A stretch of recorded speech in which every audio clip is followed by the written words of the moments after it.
So this is going to be very high level in terms of what we found after we did our campaign. We've got a breakout session after this, so we can talk about the campaign and some of the things we found, barriers, things along those lines. You'll notice that the team here is wearing our teal shirts when you'll see us walking around, because getting the message out has really been the most powerful part of the campaign. And I've got some interesting win stories about changing culture, which is always really exciting.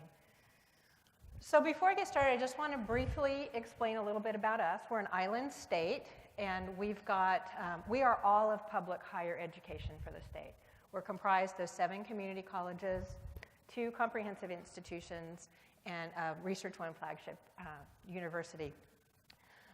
We're on 6 of our major islands, and the stars are campuses, and the dots are learning centers. So much of what we do, too, is coordination among the institutions in order to bring education to some really remote areas like the island of Molokai or Lanai, or bringing 4-year programs to places like Hawaii that don't have a university.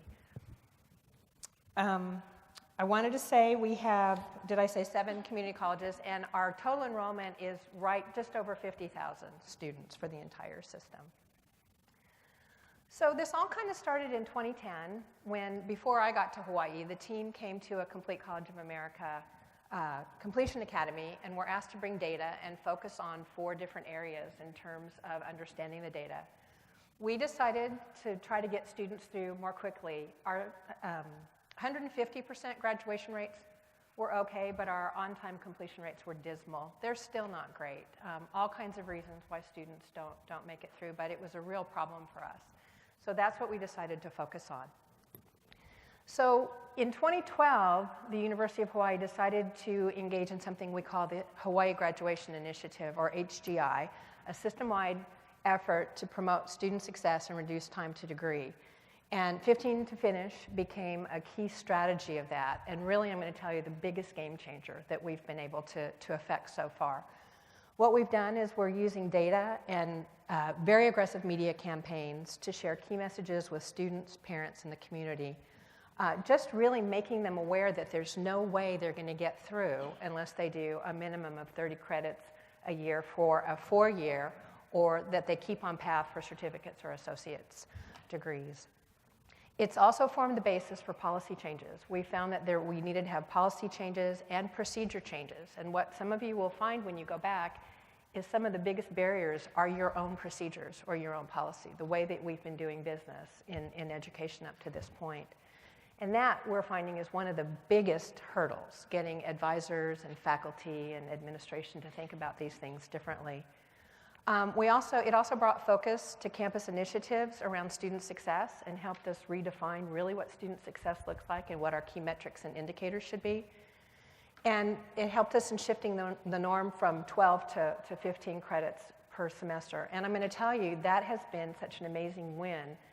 I was out in the community recently setting the tuition schedule for the next 3 years. We're in the process. And part of that in the University of Hawai'i System requires me to go out and do about 15, 16 public meetings around the state. And as I was talking about the cost of education, we were relying on slides that were using 12 as the norm, because that's what federal financial aid considers full-time. And several times people stopped me at that point and asked me, why are you using 12 credit hours when we all know that 15 is full-time? And that was just such a powerful message in our ability to have shifted what people are thinking in terms of what is full-time. So I was asked to speak about our initial questions as we went into this. And so, like I said, in the breakout session, I'll talk about the data at a much more granular level. And I'm not going to answer all of these questions now, but these were the questions we started with. So we want to know, where were we? What was our current situation? And I'll answer that in a minute. Would taking 15 credits make a difference in retention and graduation rates? So were students taking credits that were going to lead them to graduation, or were they just taking credits? The really big elephant in the room was, is this going to work for all students? Because I think what many of us believe is, well, this is going to work for the academically prepared students, it's going to work for the students have the freedom to not work, but is it going to work for all of our students, particularly at-risk populations? The fourth one is, could we make a cultural shift? Higher ed does not like change. It's very difficult to change cultures, and particularly in academia. And then could we remove existing barriers? And so the barriers are something I'll talk about in the breakout session. So what we found when we went in and we looked at our existing past 2 cohorts was what people are finding. Most of our students, remarkably, we found most of our students were just within a couple of credits of taking 15. Even those at community colleges, which surprised us because we figured that most of our students were probably part-time, and that wasn't the case. We also found that those who completed at least 30 credit hours their first year had better grades and better retention rates. And so that begged the question of, does that work for all students, or is that just the more academically prepared students? So we did an in-depth analysis, and this was the biggest analytical part, is we looked at first-time freshmen who were taking fewer than 15 credits per semester and those who were taking more than 15 credits per semester. We created a score, an academic preparation score, based on a number of indicators that many of you also track. And then we looked at demographics, underrepresented minorities, ethnicity, Pell, those kinds of things. Because all states have the students we track, those who have low college going rates. In terms of academic success, to see if they were making progress, we looked at their first semester grade point average. We looked at those who had grades of B or higher, those who completed the courses they'd enrolled in at more than 80%, those who had fewer than 20% course withdrawals, and then persistence. What we found was that students who took 15 or more credits per semester were better prepared and had greater academic success. But really, most importantly, is that we found that at all but the absolute lowest levels of academic preparation, all students who took 15 credits or more did remarkably better. It didn't matter. It didn't matter if they were Pell, it didn't matter if they were underrepresented minorities, and it really didn't matter what their level of preparation was. They did much, much better. And I'll go through a little bit of that data now. So we started the campaign, and like I said, I'll talk about the campaign more in the breakout session, but it was a big push. And one of the things that's nice about Hawaii is we're a small state. Access to media is easier than it is in larger states. And so we were able to get TV spots, we were able to infiltrate parts of the schools and really get people talking about the key points. When we've gone back and we've analyzed what's happened since we started the campaign is if you look at the brightest yellow line is before the campaign, and then the other lines are what happened after the campaign. We see a steady increase, really in all except for a couple of places, that students are just taking more credits. We've got more students who are taking more than 15 credits or more every semester. I'm going to focus on Manoa as we move forward. That's our research institution, our flagship. They're the institution that really jumped on this to the greatest extent. And the bookstore is giving away prizes for students who take 15 credits or 30 per year and really jumped into the campaign. Hilo, which is one of our comprehensive universities, hasn't really bought into it as much, and you see that the numbers have gone down. I want to point out West Oahu. This was one of the barriers. You'll see that the numbers climbed and then just dropped significantly. And the question was, wow, what happened there? We didn't offer enough courses. It's a relatively young campus. We didn't offer enough courses for the students to take 30 credits a year. That was our fault. So one of the barriers that we needed to change. And then I know the community college numbers look small, but we have a lot of students in our community colleges. And we're talking about a change in over 4,000 students. So we have 4,000 more students, the jump from 7% to 16%, who are taking 15 credit hours or more. I think we've got a quick question. We have a quick question. Manoa has about 15,000, just under 15,000, or right about 15,000 students. So when we look at retention, now understand that we started cohorting in 2012, and we don't have the final numbers yet, because that would be our on-time completion, would be the 15-16 year. You see the number of students who graduate, or the retention numbers for all the students is 78% for fall 2, 69% for second fall, first to second, and then 64 for the fourth fall. When you look at the numbers for the students who are taking 15 or more credits, the numbers jump across the board, and then the numbers for the students who are taking fewer than 15 fall. So we know that fall retention is higher, fall-to-fall retention across the cohort. When we break this out for Pell recipients, the numbers are remarkably similar. We've got an 82% retention rate in fall 2 versus a 68% for students who don't take 15 or more credits. And for underrepresented minorities, we've got the same findings. And this is what we're finding across our data, is that for the underrepresented groups and the Pell groups, is their success is mirroring the total population. When we look at the percentage of students who earned a minimum of 30 credits a year, we see that the numbers have also gone up substantially. So this is how we know that our campaign is working. We started with 35% the first year, and it jumps to 46% for the first year, and then the numbers stay high. This is true for, and again, I'm focusing on Manoa because that's the institution that really jumped on this and where we have the most substantial numbers of students. But it holds across the Pell recipients. And if you look at the 32% versus the 48%, we're seeing some really big differences. And underrepresented minority students. When you look at four-year graduation rates, in the total cohorts, we see that the graduation rates have also risen substantially for students as the 15 to Finish campaign has been launched. And that's also true for Pell recipients. And I want to point out that the numbers for the Pell recipients particularly are much, much larger. We see, for instance, in 2010, it went from 22% to 35%. We had a small drop-off that we're looking at for 2011. But the Pell recipients, it seems to have made a really substantial difference, as it has for the underrepresented minorities. If you look at some of the differences in the numbers, it's really quite remarkable.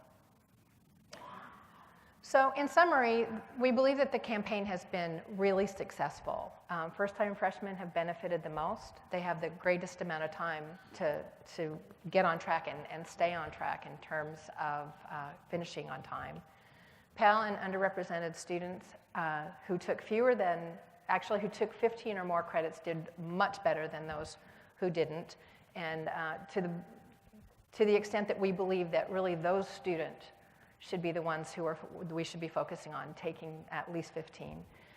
And then our next steps are getting students to take the right 15. So we're working with our STAR GPS system and a number of other intervention strategies to make sure that we get students on track, that we keep them on track, and we do some intrusive advising to make sure that we can get them there.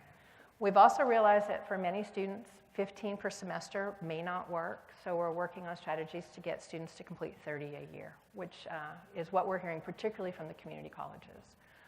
And so that's our campaign. We believe it's been very successful. If you want to hear more about it, come to the breakout session. Thank you. Appreciate this. So University System of Georgia, we're one of two oversight bodies for higher education in Georgia, other one being TCSG, Technical College System of Georgia. They're represented here as well. Every time I do this slide, every time I do this map, I have to check the math. We are, as probably most of you know, we're going through a number of consolidations. We have 29 institutions. We started out in the fall with 30. We aren't losing them. We're combining them. Total enrollment, we have about 80% of our students are 82% are undergraduates. So we're looking at a fairly substantial 260,000 undergraduates. The schools, as you can see, range in size from 2,400. That's Bainbridge State, which is in the very sort of far corner of the state. It probably feels, it's a very rural, very remote state college. Feels about as remote as some of your campuses in Hawaii.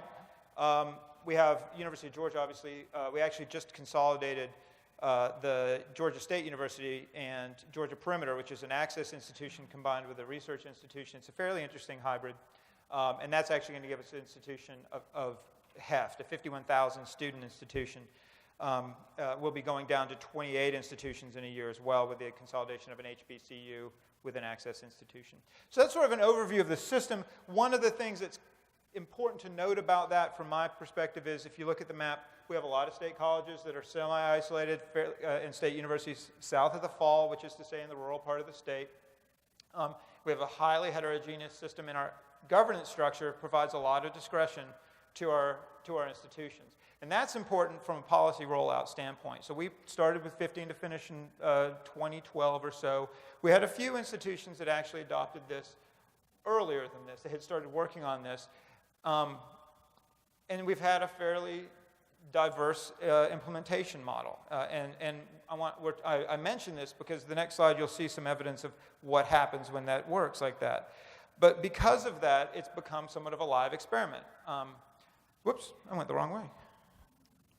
So this is this shows the overall increase in credit intensity, or overall, I guess it should actually say change in credit intensity. And this shows two different bands. It shows the 15 plus and then the 12 to 14. And one of the things we recognize is we're not stealing students from the truly part-time. The below 12s are not really in this, in the conversation. A student who comes in as an intentionally part-time student is a part-time student.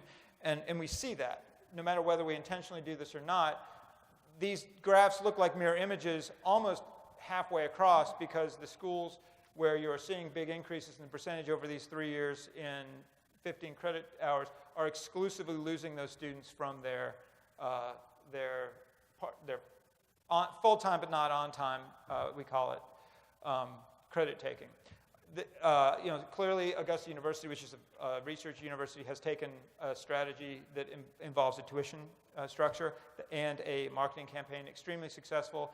A number of the other institutions have had more soft campaigns, although some of them have done some infrastructure changes that will help. But it kind of shows that what happens as you go further to the right on this, you get to institutions who have not adopted it. And about halfway through, what you're actually seeing is what I would call background noise. A simple background institutional, these students are taking more credits without a lot of intervention on campus. And that's sort of important to us to note too. We have 4 sectors. I'm going to leave behind our research sector and actually our comprehensive sector, both of which look somewhat like Manoa. They should be doing better, but they are okay. And really look at our state university sector and our state college sector. State university sector, you can kind of clearly see a pattern here again where campuses have had some significant changes, some significant advances.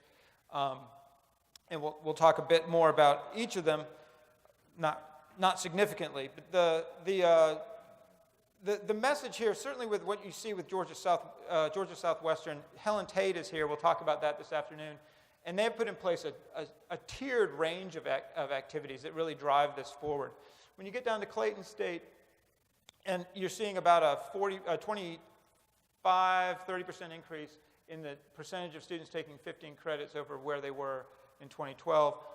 A lot of that has to do with how they're reaching out to their students. At the state college level, we're all over the map. And you actually see some tendencies towards, in this graph, where you're seeing decreases in both our full-time on-time and our full-time 12 credit hour taking. At one of our institutions, and a couple of our institutions are dropping but not gaining. And this actually contextualizes it, and this has been an important lesson for us, that the context of this is partly that these are 2 institutions where the economy has started to pick up, and those are students who are getting jobs. They're state colleges in communities where the economy is now such that those are job opportunities that have been few and far between. Again, one of them is Bainbridge, the other one is Atlanta Metro. And as jobs came back in, this case became much harder to make, regardless of how you structured it. Because in a community where jobs have been missing for a decade or more, it's very hard to convince students to come in and take that full credit, to not take that job. And that's sort of the competition we're seeing. On the other side, South Georgia State College is becoming more of a destination college. And ABAC, Abraham Baldwin Agricultural College, certainly is a destination. And Nicholas is here from ABAC. And they've had a tremendous success. So this is the starting point. And we talk about how we structure this. And I sort of was thinking about how we do this. Is there's 2 sort of mechanisms. One, you have this marketing campaign. You have 2 things you have to think about. One is you have to have things that are in place. You have to have them, or it's not going to be there. Bless you. And the other thing is you have to have things that there are things that will move this forward. Most of our campuses started here. They did marketing campaigns. They depended on either statewide marketing or they did local marketing. They would create programs. They would create small incentives. East Georgia, which has had a program for several years, gives medals out to their students. And you'll see later they haven't had tremendous growth, but in the state college sector, they've actually had really good growth. And President Tim Goodman will remark that students will do a lot for a $3 medal. But I want to underscore something that came out of Risa's and Danifu's talk, is that this is really not enough. This is where you start. And one of the things our lessons have learned, and that's particularly true in that, I'm going to go back 2 more. In this map, in this chart, is that there's a lot more going on in the schools that have had great success. And it's infrastructure, it's structural, it is approach. And some of those things that we've learned very quickly is that it needs to get to a default type of schedule, at least to the start. We have found that places where students are blocked into 15, they tend to continue in that role. They also discover, if they're first-time freshmen, that's what's expected. To get that at some of our campuses is extremely hard. There's a technological barrier, which we sort of acknowledge without fixing. And that is a step that we are really seriously challenged by. The other challenge is point of contact. One of the challenges that we face is who talks to the student about enrollment. At our research institutions and in many of our comprehensive institutions, they will meet with an advisor or somebody from enrollment management to do that. But at smaller campuses, state college campuses, it may be a mix of folks. And so a good example would be both Clayton State, which you've seen significant growth, has done a significant amount of work in addressing the faculty who do a lot of this advising to convince them with some of the data, like what Risa has, from their own institution about how ready their students are to succeed in 15 credits. Abraham Baldwin's done, through Nicholas Urquhart, has done a lot more about professional advising. And from a system office, we can't mandate professional advising, but we so clearly see the impact that having a professional advisor, a person on campus whose job it is to contact those students and directly interact with them, particularly when they first get on campus, to drive them towards 15 credit hours is really important, and to get them into those right 15 credits. And that gets you into that, again, Danifu, I was glad you mentioned the program maps and the idea of sort of academic meta majors, we call them academic focus areas, to help students guide their way through. And something that you mentioned, Risa, that we're hearing a lot of now is actually the persistence of this. The second semester, third semester, fourth semester actually comes down to somewhat of availability. Because block scheduling really works first semester, and maybe first 2 semesters if you're lucky and you have a large enough campus that you can do it. But after that, students get more specialized, they declare, they have more variable schedules, and it really becomes an issue of how well can that student find the courses they need in the sequence they need at a time they need in order to continue forward.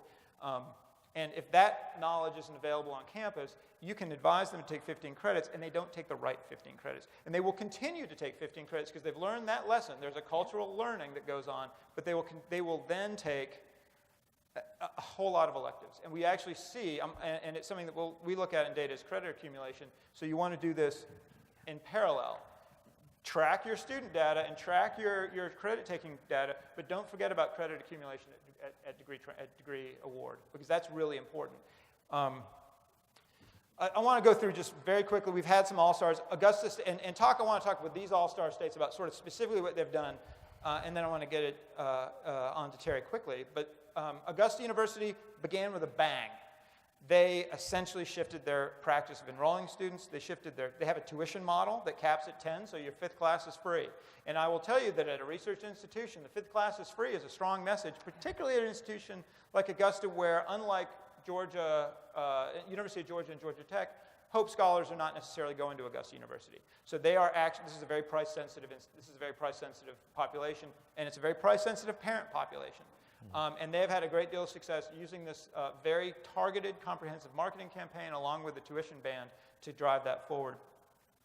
Georgia Southwestern has both a marketing campaign and has some advising and scheduling. And there's a really great model that I'm not going to talk about because Helen will tell you. It's a fantastic story. And you can see of all of the institutions, this is actually the most exciting because Georgia Southwestern is a state university. It is not a school where you can expect to be able to push this sort of thing to an informed consumer. They're going to see a very diverse student body. They're going to have a lot of first-generation students who are hard to convince that they're not going to sink. And Clayton State. Clayton State's victory, and I've highlighted here specifically because faculty were so important. Faculty have been resistant, and you hear this a lot, particularly that faculty don't believe their students, that the students that they advise, that they're very aware of, are not going to succeed in above 12 credits. They want to make sure they're eligible for their financial aid at 12. They want to make sure they're students, but they don't think they're going to succeed. And Kevin McDermott at Clayton State didn't believe it, pulled his own campus data, and he will admit that if you start pulling your 15 credit data, yeah, these are the students who are more engaged. But once you flip it and you get them in that next semester, and you start to bring those numbers up, their success at 30 credit accrual at the end of the year has gone up every year. Actually, I want to specifically point that out. They're up at about, so this is important too, they started out, I think, at 13% of students were getting 30 credits at the end of the 2012 year. They're now at 47%, which is, if you're thinking about it, that's not great, but almost half of your students are now earning 30 credits by the time they're finishing out, compared to 13% is a massive increase. And that's putting acceleration on the culture at Clayton State as they go forward.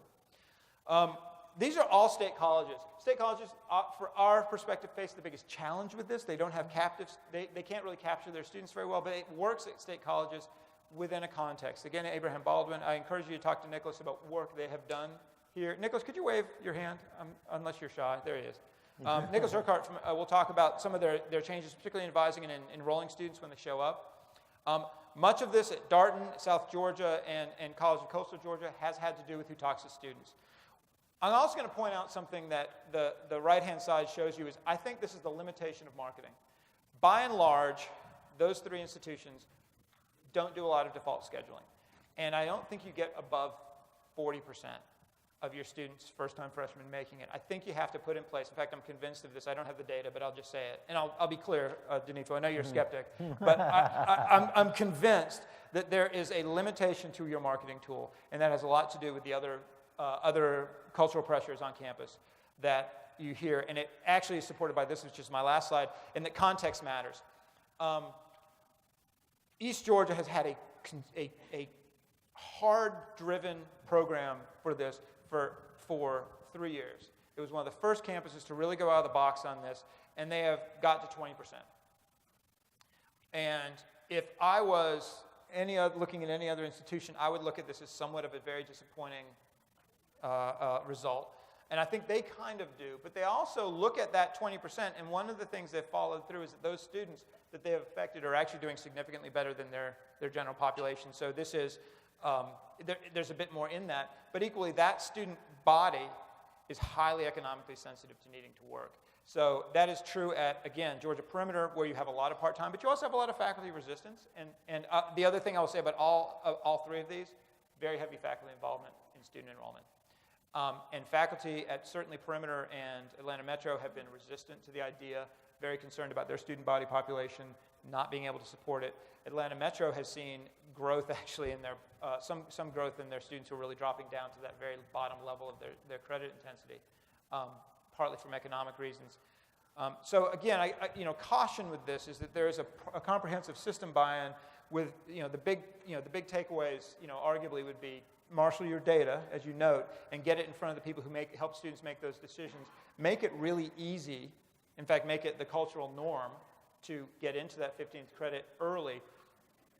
Follow them along the way with that data so you can actually reinforce it, but also correct if you need to correct. And finally, wrap it all in addition to your marketing, so that your marketing isn't where you stop, but where you start.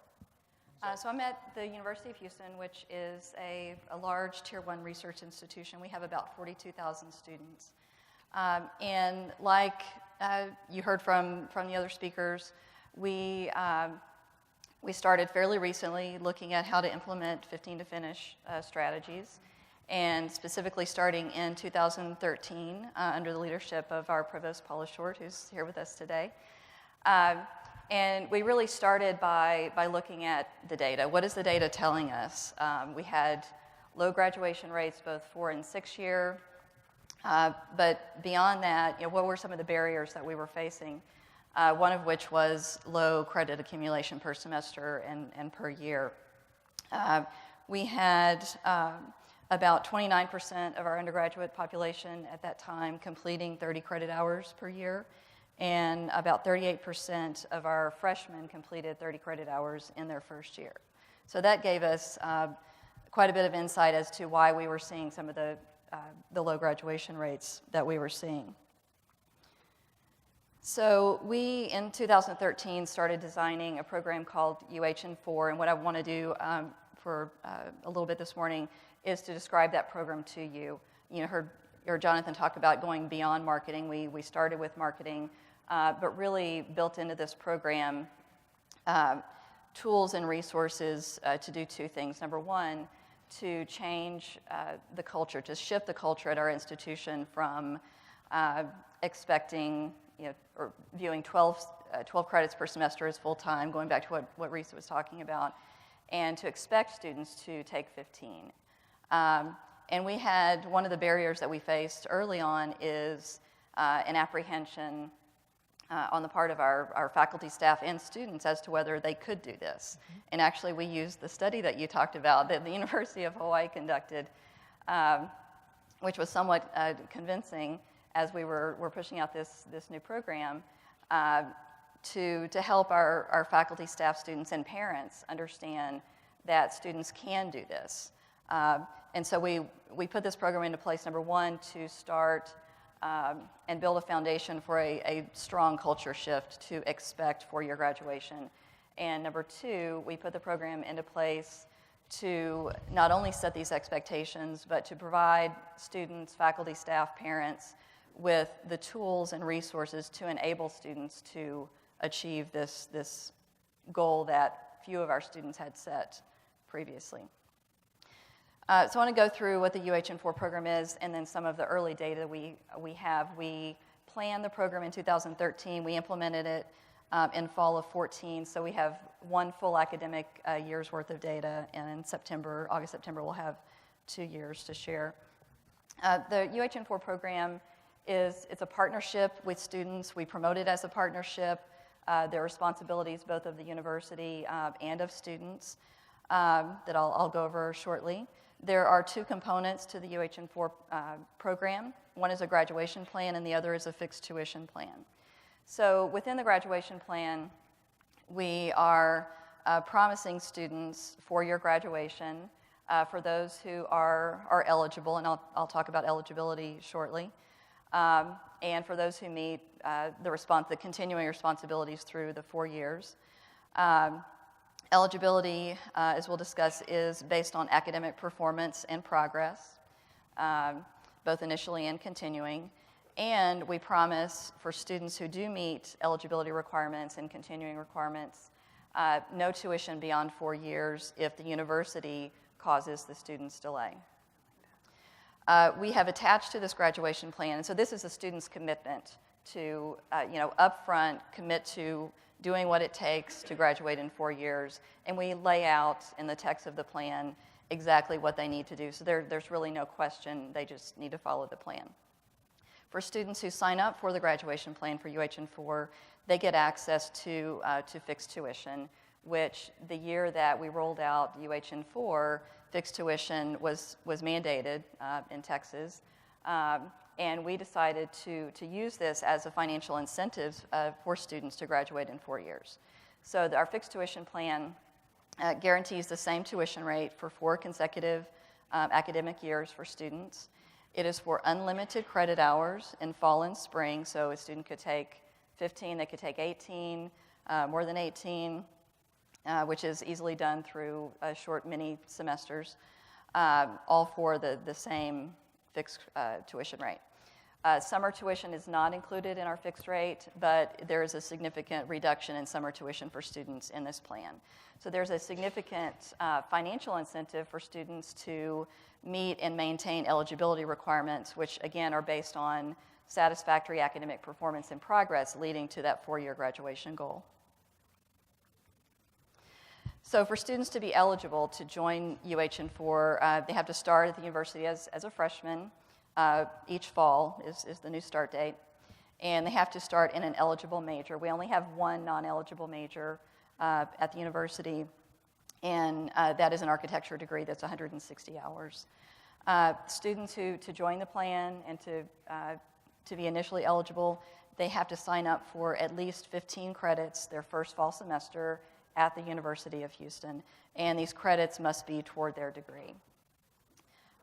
We have spent a lot of time in that planning year in 2013 You heard others mention advising. Advising is critical to really getting this put into place effectively, getting our advisors' mindset shifted from, well, these students, they do this and they do that, and I don't know that they can take more than 12.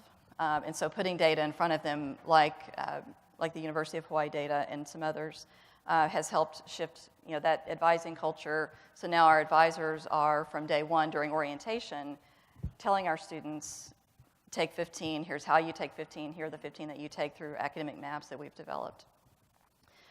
To maintain eligibility in the UH&4 program, students have to complete at least 30 hours toward their degree annually. We do an annual semester, really, and then a more intensive annual review of each student in the UH&4 program, and then make a decision in conjunction with their college as to whether they are able to continue. Are they still on track for four-year graduation at the end of each academic year?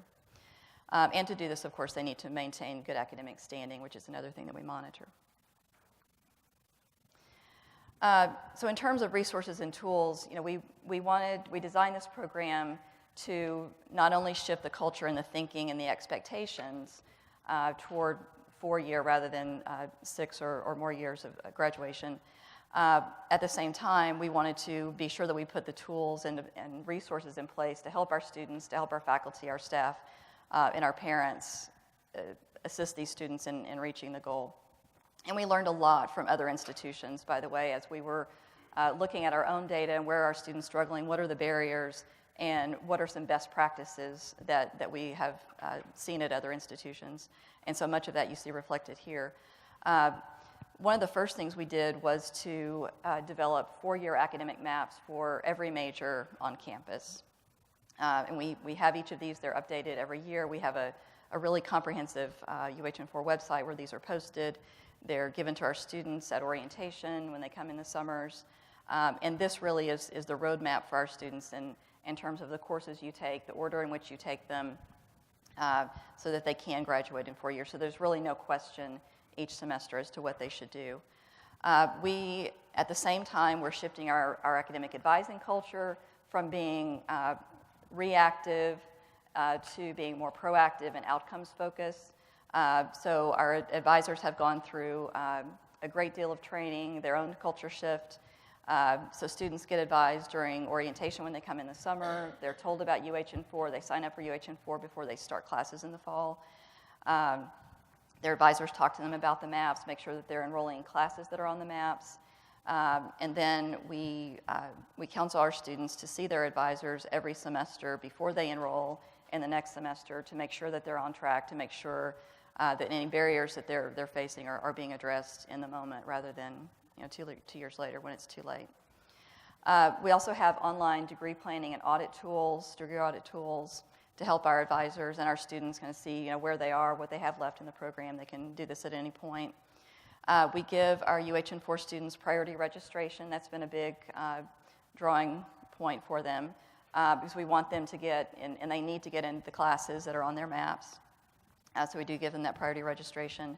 And we've developed a course unavailability notification system. There's a specific email address that students send us a notification during this priority enrollment period if there is a course that's on their map that isn't offered, is full, they can't get into it, and we work with the student and the appropriate college to make sure that that student stays on their map, either through adding seats to a course. We've been able to, through sometimes resources from the college, sometimes resources from the provost office, to get additional sections offered. Sometimes we can easily switch courses between semesters on a map, but whatever we can do with proper notification from the student, which is one of their responsibilities, we are able to keep these students on track.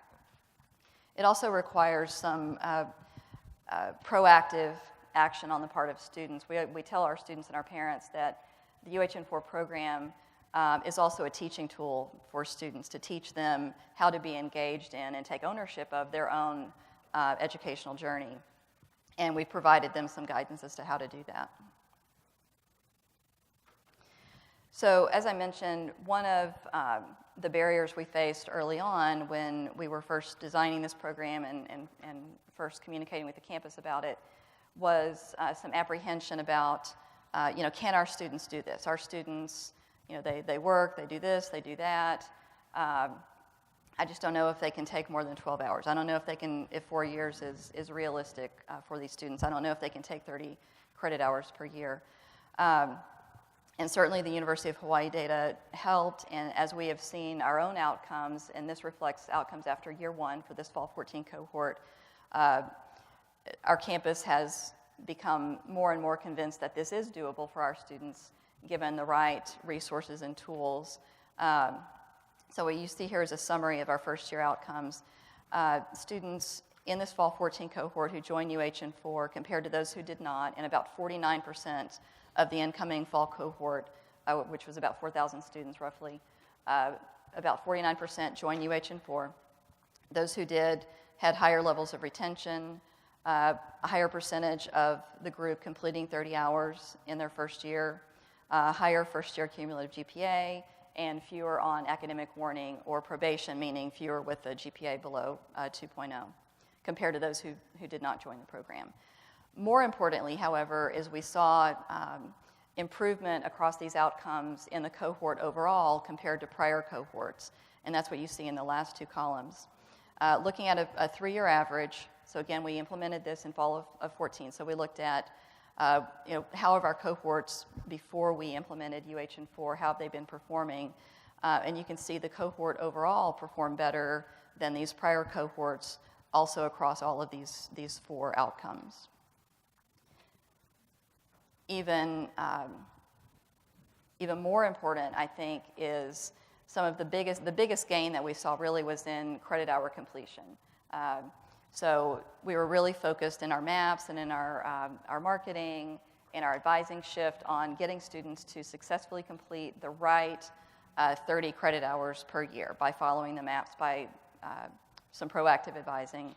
And the biggest jump that we saw across these outcomes on the previous slide was the percentage of students overall, let me go back there for a second, completing 30 credit hours in their first year. So you see for the overall fall 2014 cohort, we were at 55.3 compared to the prior 3-year average of 37.7.